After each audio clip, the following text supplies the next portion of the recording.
I've got plenty of aches and pains from my old football days, but also a lot of great lessons learned. And with the aches and pains that we're feeling as investors today, I wanted to share some of those lessons to help us all get to a better place. So there's no question investors are feeling the pain in 2022. I'm feeling the pain in my elbow from all the years of throwing literally today. What can we learn from all this pain to help us better prepare, get that winning mindset, and find that success that we all hope to find? I have found a lot of parallels between my playing days and all the lessons learned that I bring into how I think about investing, how I think about working with clients. I wanted to share a couple of the key things today about what is as well as what's not. Let's start with the role of preparation. So critical. I know I'm beating a drum here, but part of it, the reason is there are so many people out there. Maybe they consider themselves the equivalent of the great athlete as an investor who think they're going to wing it. Preparation isn't about prediction. You're never going to be able to predict what the other team is going to do. It's really about you in a few key areas. Number one, let's check our thoughts against reality. In football, that play on the chalkboard, let's take it out to the field and see if it works. As an investor, we see all the time people who have an allocation that is not in line with their risk tolerance, that does not make actual sense, may not in fact be diversified. Plans to retire at a certain age and accomplish all these things that is not mathematically possible. And so again, before it's too late, whether that's in life or in a game, we want to be able to test things. Second is to build confidence. As cocky as anybody can be, as an athlete, confident as an investor, you're gonna go through some tough times. And whatever subconsciously you went into thinking, if you haven't prepared, when that adversity comes, some part of you knows you don't deserve to win. You're not in a position to win. And so we want to, again, address those things, give you that confidence to know we've planned for this, we've prepared for this, good and bad, so that you can maintain that confidence when things get emotionally challenging. Lastly, let's really sit back and reflect on what are our strengths and weaknesses. Just like athletes, as investors, we have certain things we're good at, whether that's how many resources we have, how much time we have until we need to reach a goal, the size of what those goals are. Really being honest about what are those things, are they realistic, how can we play to more of our strengths, and again, both reduce the amount of weaknesses we have or at least come to some kind of peace with them so that again, they do not become a distraction, do not become another emotional hurdle that we need to fight. Lesson number two is again, the game never goes as planned. This is certainly true of sport. It's certainly true of investing. If your idea around success is your ability to predict or control, you are likely to fail. Tyson's got the great quote, everybody's got a plan until they get punched in the face. Your plan, your mindset needs to embrace the fact that, hey, you're gonna get smacked around a little bit. As an investor, we know this to be true. Markets are volatile.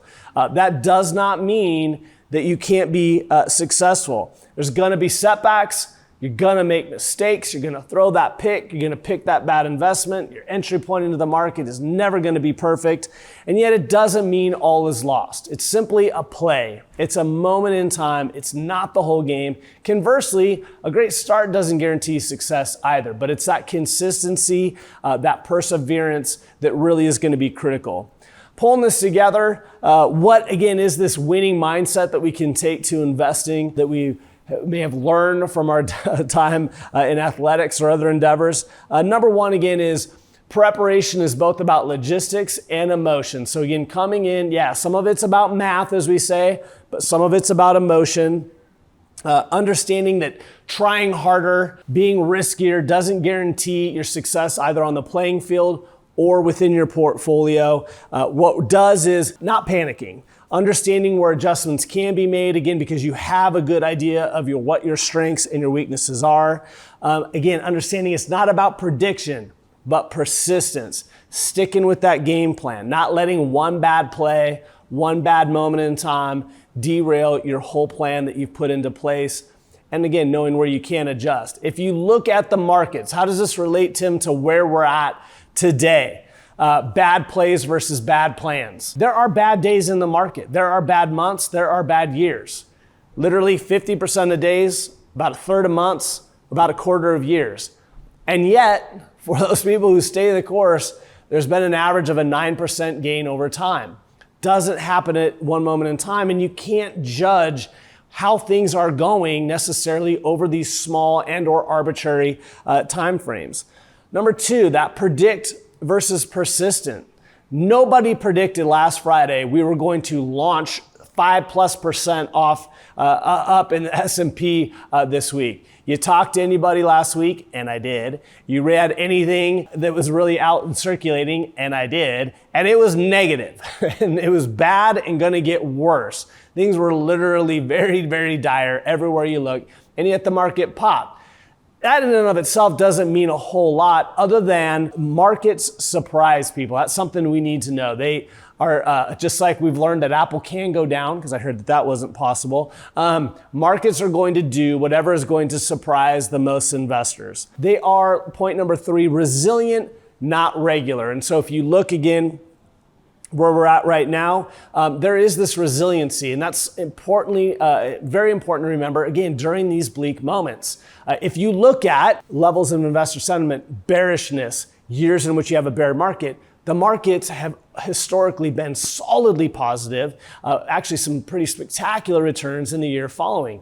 Similarly, when you've had pops of 5% over a 2-day period, and this will be in the written part of this week's commentary, your average return 12 months later is up over 27%, and in all cases, solidly positive. Not necessarily a month out, not necessarily 3 months out, but with, again, a little bit of perspective, understanding the long game, you can get there. Pulling it all together, it's about preparation and persistence, not prediction or perfection. Bad things are gonna happen. That doesn't mean it's gonna be a bad game. Keep focused on your strengths.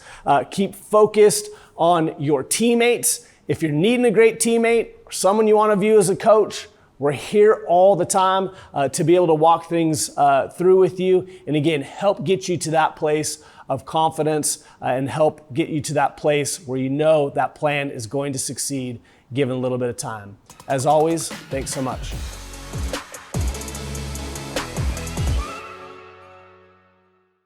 I'm feeling the pain in my elbow from my old football days and all the throwing today. What lessons can we learn? Can any good come from all this pain? That's what I want to talk about. Are you left-handed? Yeah. Oh. From the top.